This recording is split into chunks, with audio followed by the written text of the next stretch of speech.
Bonjour. Là où l'immigration et l'intégration des immigrés ont souvent été des sujets d'intérêt accru depuis des années, la sociologie a proposé des analyses et forgé des concepts pour rendre compte du processus d'installation des immigrants et de leur inclusion dans l'espace social et national. Cela dit, il convient de constater que là où il y a convergence des questions posées, il y a aussi une diversité des réponses concernant la manière dont les sociétés civiles et les États incorporent les immigrés et leurs descendants. Nous avons le plaisir de recevoir le Dr Fayrouz Fawzi. Elle est maître praticienne en performance neurolinguistique, professeure et consultante en droit d'immigration à Montréal. Elle préside un institut de recherche canado-québécois des études et des recherches sur l'immigration et l'interculturalité, ICERII, qui a pour mission de promouvoir la dimension académique et de recherche en matière de l'immigration, l'interculturalité et les politiques migratoires. Elle a participé à plusieurs ouvrages collectifs touchant les pratiques d'intervention et d'émancipation des femmes et des familles maghrébines et a publié plusieurs articles et chroniques dans diverses plateformes numériques. Elle prépare entre autres la sortie d'un livre intitulé « L'immigration entre réalité et fiction ». Ici Kamal Benkiran, bienvenue chez Art et Lettres.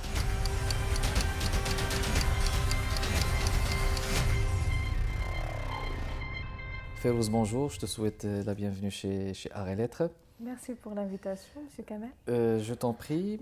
Docteur Fayrouz Fawzi, vous avez plusieurs chapeaux, mais surtout maître praticienne et conférencière et enseignante aussi, universitaire. Dans un premier temps, votre champ, c'est le droit d'immigration et sociologie d'immigration. Est-ce que vous pensez qu'on peut faire la nuance entre les deux? En fait, moi, je fais de la littérature. La littérature avant, aussi. la littérature française. Après, j'ai enseigné la performance neurolinguistique en parallèle. Ma formation de base, c'est la sociologie. C'est ainsi que j'ai traité dans le cadre de mon doctorat toute la question de la reconstruction identitaire chez l'immigré, son intégration, en fait, les ajustements identitaires pour qu'il puisse s'intégrer facilement dans la société d'accueil. Mais le fait de penser de faire une formation droit d'immigration, c'était aussi pour cerner le volet juridique, c'est-à-dire pour compléter ma formation. C'est un complément. C'est un complément. Donc, et vous avez opté à droit d'immigration ici au Québec, au Canada? Oui, c'est ici, c'est à ici Montréal. Au Québec. Alors, le traitement de l'immigration comme discipline scientifique, je pense que vous traitez ça comme une discipline. C'est quoi les paramètres d'une discipline scientifique? En fait, l'immigration, c'est aussi un déclic pour l'écriture. Et comme vous savez, vous êtes un auteur aussi. Donc, c'est un déclic pour l'écriture chez les auteurs de la diaspora. C'est une matière très riche. J'ai abordé plusieurs thématiques qui émanent de cette problématique. C'est une problématique. On peut la cerner à travers plusieurs point de vue, Paul, oui. C'est-à-dire dans le sens, moi je suis immigrante avant tout, je suis marocaine d'origine, mais aussi je vis à Montréal depuis 12 ans, donc je suis la matière de moi-même parfois, c'est-à-dire on traite cette problématique, mais toujours le subconscient est là, c'est-à-dire on traite l'exil, on traite la nostalgie qui se transforme en mélancolie à un moment donné. Donc, chose qui entrave aussi l'intégration. Donc, voilà. Mais comme discipline, bien sûr, chaque discipline a des paramètres. On commence par, on émet une hypothèse, on travaille là-dessus. Et voilà, il y a un développement, il y a une antithèse, synthèse. C'est-à-dire, la méthodologie est là, mais la matière reste différente. C'est-à-dire, l'approche de chaque sociologue, il y a l'étude terrain, qui met l'éclairage sur le phénomène et on sort avec des constats à la fin. Et le but, c'est de travailler ces constats dans le cadre pratique, c'est-à-dire peut-être de véhiculer les résultats aux décideurs afin que ça soit que ça soit pratique et rentable pour la société. Puis vous enseignez la méthodologie, c'est ça? Oui, j'enseigne la méthodologie de travail de la recherche, la communication aussi. Tout en fait tourne autour de la question de la communication. La communication, puis il faut dire aussi que votre champ de recherche, c'est celui de l'émancipation des communautés culturelles, mais surtout de la femme d'origine maghrébine. Vous avez beaucoup écrit là-dessus. C'est quoi donc l'intérêt, c'est quoi le secret de cet intérêt? Premièrement, je suis femme. Oui. Deuxièmement, parce que la femme, en fait, c'est le pilier de développement d'une société donnée, la passerelle des cultures, de savoir. C'est la maman, comment dirais-je, la femme joue un rôle très prépondérant pour l'éducation d'une génération. Puis vous avez écrit, vous écrivez dans beaucoup de plateformes numériques, vous écrivez dans les deux langues, c'est très bien aussi. Et puis, donc, vous avez écrit sur l'émancipation de la femme maghrébine et marocaine. C'est quoi le constat que vous faites présentement de leur situation au sein de la société québécoise? Oui. En fait, moi, j'ai traité un volet, c'est le trio-blocage de la femme immigrante maghrébine, tout court.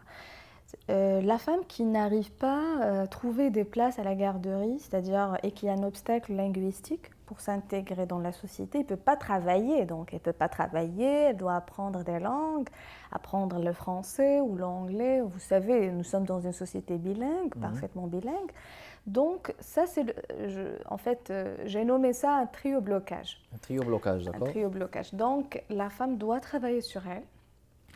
L'épanouissement, ça passe à travers la communication. Et comme je dis toujours, les mots peuvent être des fenêtres, comme peuvent être des murs. Donc le mot ou la parole a un pouvoir symbolique et aussi, bien sûr, pratique. C'est-à-dire, ça d'une part. Donc l'épanouissement passe par la formation, par la participation politique, par l'implication.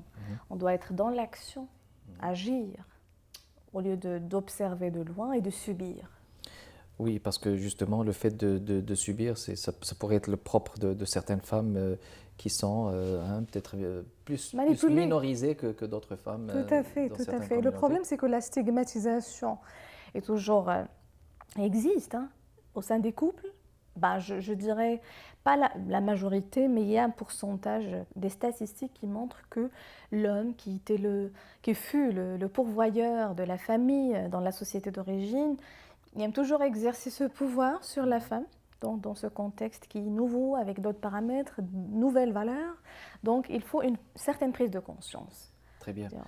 Alors, Fayrouz, vous êtes aussi, vous présidez l'Institut de recherche canado-québécois des études, des recherches sur l'immigration et l'interculturalité. J'aime beaucoup ce mot, interculturalité, ICERI. Voulez-vous nous en parler? En fait, la mission, c'est de créer une passerelle. Entre deux rives. Le Québec et le Maroc. Le Québec, Maroc. C'est ainsi que même j'ai modifié l'intitulé dernièrement afin de faire des colloques, des séminaires, des tables rondes. C'est-à-dire ça d'une part. Et parmi les missions, c'est d'élaborer des projets de recherche, de rendre le savoir fructueux. Et à la portée aussi de ceux qui va écouter, qui va recevoir. Accessible. Très important ça. Il faut simplifier le concept, sortir d'un jargon un peu juste spécialisé pour les sociologues, pour les anthropologues. L'idée, c'est de vraiment rendre les choses palpables. Parce que l'information ne manque pas l'information, c'est le traitement de l'information. Ce traitement d'information qui est la clé de voûte. Qui est la clé de voûte d'un développement, du développement en fait, avec tout ce qu'on vit avec la mondialisation. On va faire une pause publicitaire, on vous revient dans les prochaines minutes, mesdames et messieurs. Restez avec nous. De retour, mesdames et messieurs, toujours dans le cadre de l'émission Art et Lettres, avec notre invité Fayrouz Fawzi. On parlait de l'ICERI et on parlait d'immigration et d'interculturalité. Pensez-vous que ce type d'instituts sont assez présents au Québec? En fait, il y a un manque, surtout de la part de la communauté. Donc, pour briser, en fait, les ghettos, pour briser les préjugés, pour installer toute une plateforme nouvelle, l'actualiser et tout, c'est-à-dire il y a un travail à faire. Il faut que les gens qui ont des spécialités données doivent penser à collaborer, à fonder des instituts dans ce genre, afin de partager, c'est-à-dire rendre le savoir, accessible et contribuer contribuer pour régler des choses, des dérapages, des défaillances qu'on trouve dans la société d'accueil, à savoir la discrimination, un peu un racisme sournois, qu'on le voit très articulé. Articulé, c'est ça, ou systémique. Moi, j'adore les concepts. Hein. Ils sont très doués hein, pour la minorité visible. Il y a des concepts que je trouve très paradoxaux. Mais peut-être il y a une consonance politique aussi, faut-il dire, dans ces concepts qui ne sont pas souvent formés ou fomentés par des citoyens, mais c'est peut-être juste par des politiques, peut-être juste pour des agendas de programme. Tout à fait. C'est ainsi que là, on parle du rôle de l'intellectuel engagé. On ne parle pas de l'organique, c'est très difficile de dire un intellectuel organique, comme mais quand même, Gramsci. C'est ça, mais l'essentiel, c'est qu'il doit contribuer, c'est-à-dire être conscient qu'il y a un travail à faire et on ne doit pas être dans la manipulation. Avec des centres de recherche, des think tanks, c'est-à-dire on essaie de construire un savoir. Exactement. De faire ce travail de déconstruction, dans le sens de Derrida, pour construire un savoir, un nouveau savoir qui va avec notre siècle. Comment dirais-je, l'exigence du siècle. Donc la trajectoire de pouvoir déconstruire pour construire est très intéressante aussi pour aller de l'avant, parce que pour régler les problèmes, ça prend des instituts et des think tanks et des associations et des regroupements d'intellectuels qui pensent et qui réfléchissent et qui émettent des manifestes. Assurément. Dans Tout à l'heure, on a parlé du rôle des mots, on a parlé de le pouvoir symbolique de la langue, et il y a un problème fondamental d'amalgame des concepts. Donc, qui va enlever cet amalgame? Qui? C'est-à-dire la question. D'abord, qui produit le discours? Il y a des questionnements qu'on doit vraiment... Et qui reçoit? Et qui reçoit. Parce que là, on doit vraiment qui parle, au nom de qui et pourquoi. C'est pour ça que peut-être la communication et l'interaction jouent un rôle très important ici. Fayrouz, récemment, on vient de voir donc l'élection d'un nouveau gouvernement provincial en la personne... donc c'est la coalition Avenir Québec de François Legault. Il y a un débat, je pense qu'il ne faut pas exagérer sur certains thèmes, mais il y a un débat sur certaines minorités, sur le port des signes religieux, la présence du foulard peut-être ou de signes religieux pour les personnes qui ont une autorité. Vous, dans vos recherches, par exemple, auprès des personnes racisées et minorisées, spécifiquement peut-être les femmes originaires du Maghreb, quel est votre sentiment sur ce qui se passe maintenant et sur le débat actuel de la société sur ces signes religieux? Premièrement, c'est ça, c'est notre rôle en tant qu'intellectuel, en tant que chercheur, en tant qu'auteur, en tant aussi que des gens de médias, pour travailler sur le regard. Le regard, oui. Le regard peut nous libérer comme il peut tout à fait. nous enfermer. Prison, comme disait Amil Malouf. Comme a dit, voilà. Et pour ne pas demeurer sous la menace des identités meurtrières, il faut qu'on bouge vers l'épanouissement. Donc, ils ont pensé à des accommodements avant le go, donc accommodements raisonnables. Moi, je trouve le consensus est là. Il y a un consensus, s'il y a vraiment un partage, c'est que nous sommes d'accord. Les deux parties sont d'accord pour ce consensus. Mais le problème, lorsque l'accommodement va vers l'esclavage, parce qu'il peut prendre plusieurs formes, esclavage, domination, pouvoir minorité, majorité, comme a dit Deleuze. Donc là, nous sommes conscients de ça. Le nouveau gouvernement doit prendre en considération que chaque communauté a sa propre caractéristique d'ordre religieux. Il y a tout un habitus. On ne peut pas l'ignorer et passer inaperçu. Mais est-ce que vous pensez, par exemple, qu'avec l'effort que doivent fournir les gens qui viennent dans une société d'accueil, il y a un effort, et puis cet effort devrait engendrer peut-être bien un consensus autour du fait que les droits, on les respecte, et puis pour que tout le monde soit... Est-ce que vous pensez que quand même cette posture pourrait être adoptée? Bien sûr, nous sommes dans une société progressiste. Et c'est ce que j'aime ici, c'est qu'on peut discuter des lois, on peut... et la preuve c'est que nous avons là 2 élus, 2 Marocains, une fierté pour la communauté marocaine, Montef Daraji, ainsi que Maroua Rizqi. Donc, et Et d'autres, un bien troisième qui aurait pu, c'est Mohamed c'est moi. Baroun, qu'on salue à travers les ondes. Oui, bien sûr, avec plaisir. Donc, nous sommes vraiment fiers de cette évolution. C'est-à-dire là, on voit la présence politique Une voix. des acteurs, de la communauté. Donc, il n'y a pas de discrimination vraiment. Il y a au contraire une certaine démocratie. Donc, la démocratie est là. Donc, on garde espoir et on va juste travailler. Il faut juste travailler et mettre des solutions aussi qui sont raisonnables. Tout à fait. Dans le respect de l'autre. Mais est-ce que vous pensez quand même, bon, question aussi peut-être dans la même lignée, parce qu'on parle de députés peut-être d'une certaine communauté ou de toute autre communauté, est-ce que ça c'est vraiment un signe de l'épanouissement de cette communauté en question? Parce que ça pourrait être un signe qui est négatif, parce que peut-être si on parle de la communauté marocaine, bon, on ne va pas émettre ni un signe positif ni négatif, mais est-ce que le fait qu'on a eu 2 députés libéraux, c'est vraiment un bon signe de l'épanouissement de la communauté des Marocains du Canada? C'est pas question de c'est qu'il y a une justice.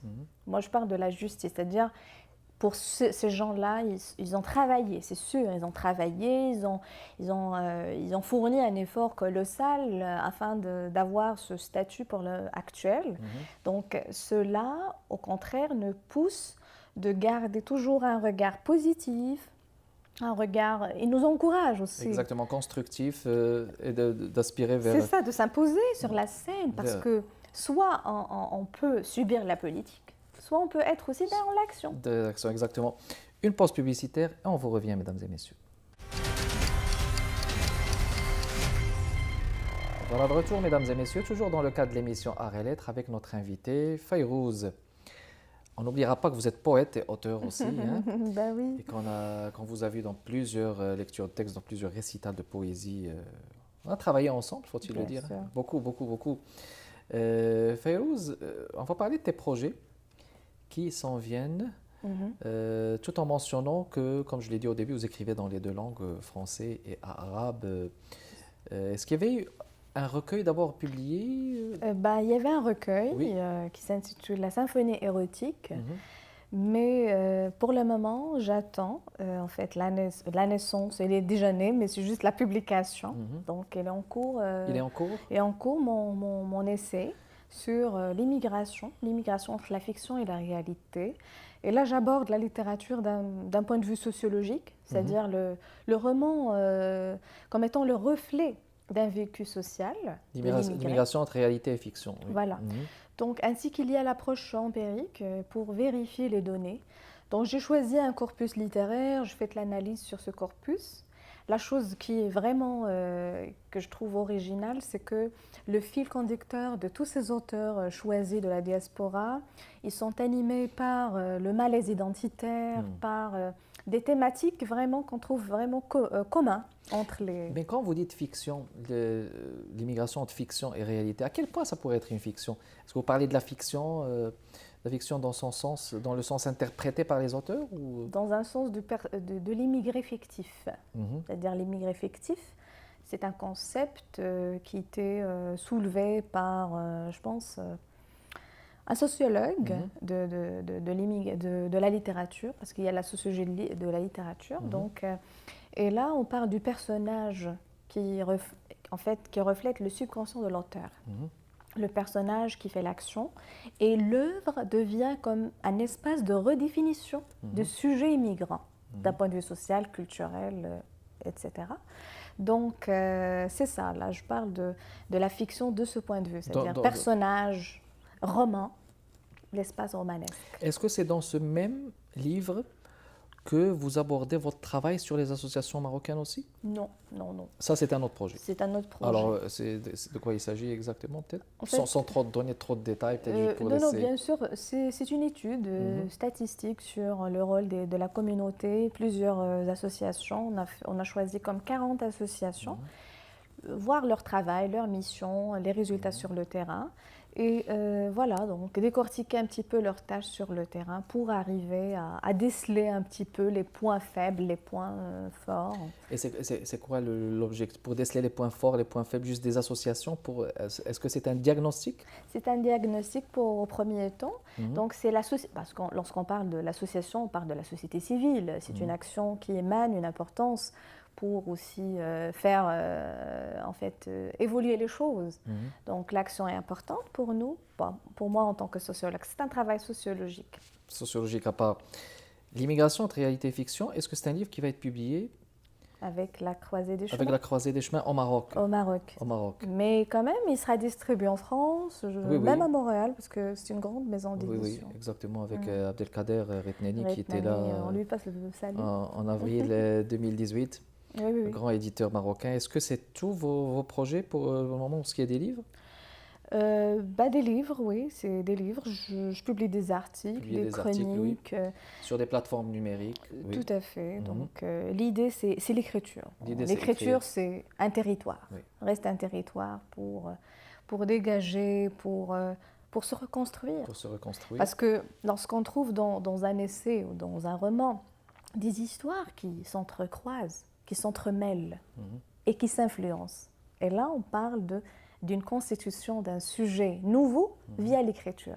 C'est un acte de résistance aussi, de dénonciation de beaucoup de choses. Férouz, vous avez eu la gentillesse, je dirais même la délicatesse de ramener avec vous un beau livre, Gibran, le prophète. Khalil Gibran, le prophète, que je trouve comme Gibran Khalil Gibran, c'est un écrivain qui dégage beaucoup de sagesse, qui a parlé de l'amour, de la beauté, des valeurs humaines. Donc, et son roman, son recueil, c'est Le Prophète, c'est un texte culte du XXe siècle. Donc, je vous invite, si vous le voulez bien, un extrait. Quand l'amour vous fait signe de le suivre, suivez-le. Bien que ses chemins soient rudes et escarpés, et lorsqu'il vous étreint de ses ailes, abandonnez-vous, bien que l'épée cachée dans ses peines puisse vous blesser. Et quand il parle, croyez en lui, bien que sa voix puisse briser vos rêves comme le vent du nord dévaste le jardin. Car de même que l'amour vous couronne, il vous crucifiera, de même que vous lui devez de croître, vous lui devrez d'être élagué. De même qu'il s'élève jusqu'à votre hauteur et caresse vos branches les plus délicates qui frémissent au soleil. Il descendra jusqu'à vos racines et les secouera là où il s'accroche à la terre. Comme des gerbes de blé, il vous assemble en lui. Il vous bat pour vous dénuder. Il vous passe au moulin jusqu'à vous blanchir. Il vous pétrit jusqu'à vous rendre malléable. Et alors, il vous livre à son feu sacré, afin de faire de vous le pain sacré du festin sacré de Dieu. Magnifique lecture et magnifique auteur. Merci. Khalil Gibran, le prophète. Peut-être un dernier mot, Férouz, ou peut-être le site web de e-série. C'est quoi le site web, peut-être pour les gens qui aimeraient communiquer avec vous? Est-ce qu'il y a un site web? Il y a un site web, mais là, il est en phase de construction. On a déjà construit parce que j'ai changé le titre. En fait, comment dirais-je, la conception. La conception, donc c'est en voie de... OK. Je vous donnerai le lien. Donc, et vous avez une page Facebook, bien sûr, il y a une page. Fawzi, merci beaucoup d'avoir répondu présente à cet épisode de l'émission Arts et Lettres. C'est tout le temps qu'on avait, mesdames et messieurs. Merci beaucoup de votre fidélité. Kamal Benkiran avec vous. À la prochaine.